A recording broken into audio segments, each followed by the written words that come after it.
Welcome. In front of me is an ASUS ZenFone 12 Ultra, and today I'll show you a couple tweaks and tricks you can do on this phone. So to get started, we're gonna open up our settings, and let's start off by touching up on a couple of the things that you can see right here. Now these will kind of cycle, or you can close them off, so once you close them off they won't be showing up here, but it gives you a couple of the AI features that you can utilize right here. So you have things like AI transcripts. You can click on it, it gives you this kind of quick animation of what this option actually is. So you have things like the AI transcripts, which converts whatever kind of voice you recorded into an actual text, which is pretty handy. You also have AI documents, so if you have some kind of documents, you can highlight them in the Files application, which is somewhere. There we go, so you'd go into here, sure, and I don't think I have anything to kind of utilize this with. Yeah, there's no documents, but what you do when you have a document, you can kind of hold this, get selected, and you would get like a pop-up right here, allowing you to get a summarized version of whatever the document you selected, which obviously you don't need to open it up, you don't need to read through this, it just gives you a quick notes of everything that is in there, which is a pretty handy thing. So you can go through these options that are visible in here. We also have AI call translator, so again, another option that you can utilize for calls. Let's see what else shows up if I close this. AI wallpapers, I'm going to touch upon that a little bit later when we go into customizations. Enable smart voice inputs. Let's see what that is.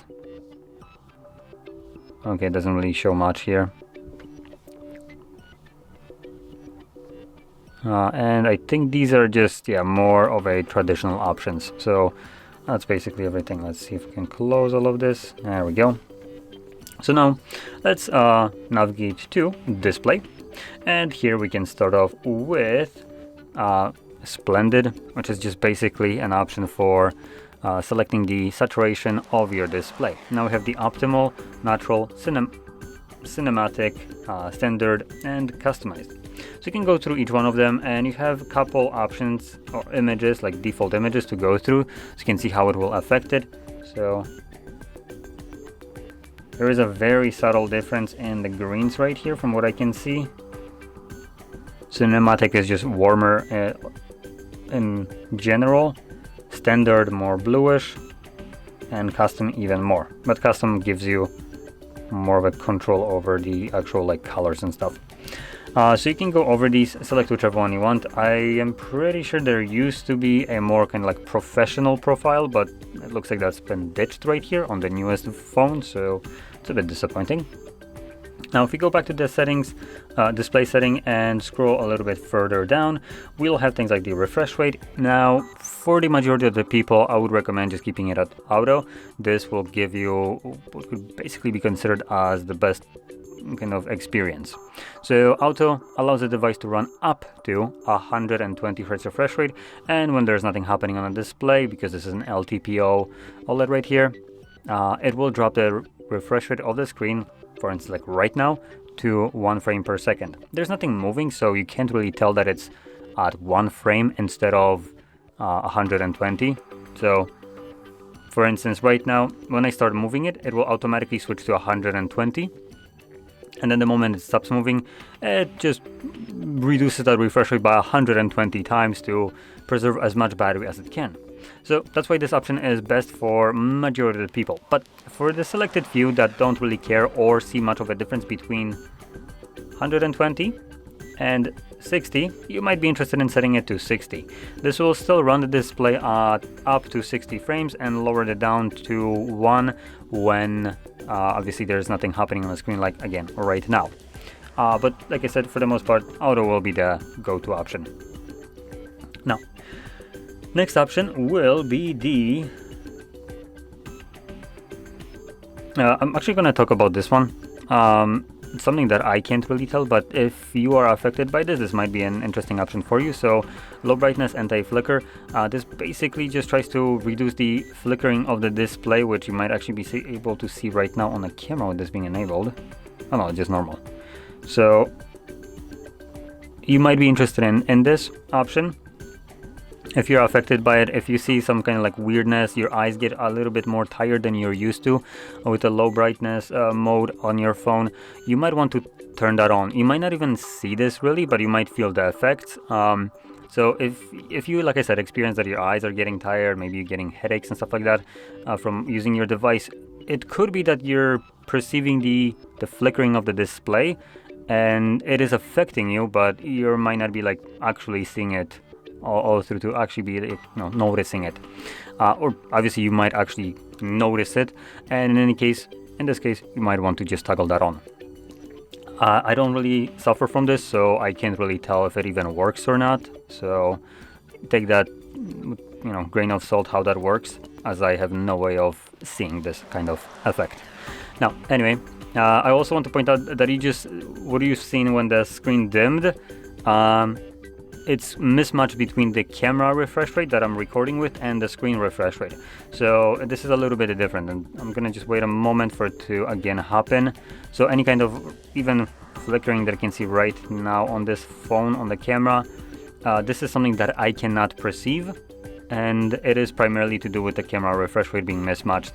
If I were to adjust that, that would actually go away, but it's such a minuscule problem that I never really bother with it. Hopefully it will dim in a moment. Come on. Anytime now. Okay. Let's do it this way.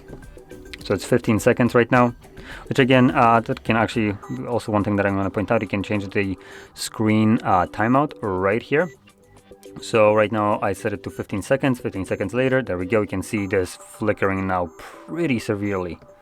So you might want to make it longer. I believe by default every phone has it set at 30 seconds. I personally like it actually at 1 minute, as this is kind of gonna give me like enough time to do whatever I want, interact with the display in the meantime if I want to progress further with something, but it won't be dimming absurdly quickly in like 30 seconds. Now, if we scroll down here, we'll have animation speed. This is another neat option. Now, this one is being pulled straight from the developer options, as the way it's kind of being shown with X1. That's how it's being displayed in developer options. So what this allows you to do is increase or decrease the animation speed, or just generally animations, all throughout the device. Now, by default, this doesn't really make much of a difference, it's just kind of appearance-wise, but because these phones are now so stupidly fast, specifically, for instance, like this one with the Snapdragon 8 Elite, you will actually have a benefit of decreasing the animation speed, as right now with it, for instance, being set to 1, just demonstrate it. So you had this slide away, go into recent, and open it up, so the slide up, sides, stuff like that. You can clearly see it takes time, and you could just genuinely cut these animations and have it happen to you instantly. Or you can, for instance, lower it down by half. So now it's going to be twice as fast than it used to be. As you can see, now it just happens much faster. And if you go through removing the animations, they just won't play at all. So everything will be just instantly snapping into position, as you can see. So you can get it even faster. So this is removing animations, so it doesn't look as good and fluid as with animations. And I personally like to have it at 0.5, as it just allows the animations to go by quicker, reducing the wait time that you would have from any kind of animations, and accessing whatever you want to open up much faster than you would usually be able to. Now, if we go back, and here we also have, where did I finish? Right here. System color scheme. This is just light and dark mode right here, which is a little bit hidden. And also you have the option to have auto switch right here, which is basically a schedule mode or sunset to sunrise options, so it would automatically switch between these two modes. And also with the dark mode you might have a little bit better battery life if you just have it permanently enabled, as anything that is fully black on here, so as an example, all this background right here is fully black. The pixels that are right here all around are not actually turned on right now. So because they're not turned on, they're not emitting any light, the device doesn't need to use the power to light up this kind of portion of the screen. So it's something that you might want to mess around with if you want to have a better battery life. Now back here we also had power button mini, so here we can change the style, and we also have some additional things that can show up in that menu. Next, status bar icon manager. This is a pretty nice one. It allows you to clean up this mess right here, and as you can see, there's a bunch of different things that you can turn off. You can basically turn off almost everything, so just kind of going through this. I am going to do that right now. And there we go. You can see it's relatively clean. I did remove a little bit more than I would probably normally want to, so I would most certainly want to have something like a battery and, for instance, Wi-Fi, mobile data, and there we go, and time. So that will be what I would usually be rocking. So you can see the amazing battery percentage, 69, nice. In addition, we can also remove these or change them. So system, let's see. Doesn't look like it's going to be here, but let's scroll down. Next we have the navigation, so we have gesture and button navigation right here. Under gesture navigation you also have additional options, so we can show this bar or we can get a cleaner look by removing it. Now, okay, so yeah, once you remove it, it just makes it hopefully only transparent.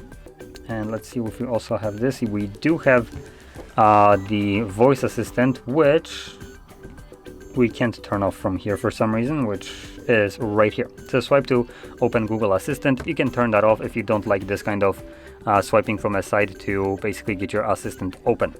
I don't really use that much, so I do like to turn that off.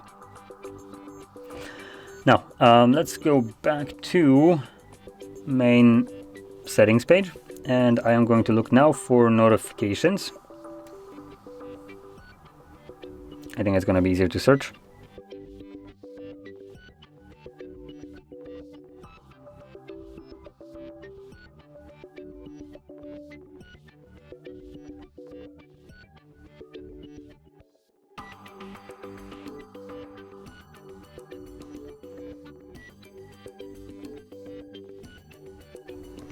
It seems like there's no option to change these notifications, or I'm just not seeing it. Anyway, so I'm not going to double too much into it. So let's go into advanced features, and here we have a couple more things. So we have the smart key, which I believe is just a power button, but you can change it. So we have double tap, voice input, and if we scroll down, we have a couple additional options. So we have customized, allows you to choose a specific application in here. So you can double press it to open an app itself. We have the voice input, which is basically, I believe, assistant, right? The voice input, and oh no, it's just a actual like voice recorder or text to text or voice to text kind of thing. But we do have also option to activate a voice assistant here, like so. Which again, if you removed it from this gesture option, you can have it as a double press. And going back, we have Game Genie for people that want to play games on this phone. It is a powerful one. Personally, just to kind of give this as an option, right now, the 2025, I don't think this option will be as important, as these game modes are partially designed to give you more out of your phone. in terms of squeezing out more performance, but this device is already stupid fast to the point that this is kind of redundant. So the only thing that it would do is just kind of mess around with the notifications to not show them on your display when you're gaming and stuff like that.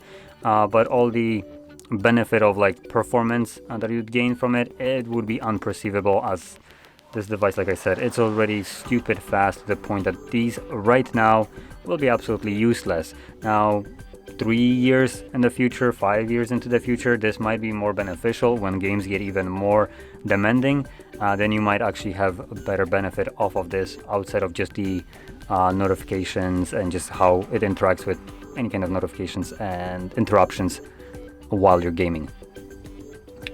Now, anyway, this basically sums up the things that I want to show you. So if you found this video helpful, don't forget to hit like, subscribe, and thanks for watching.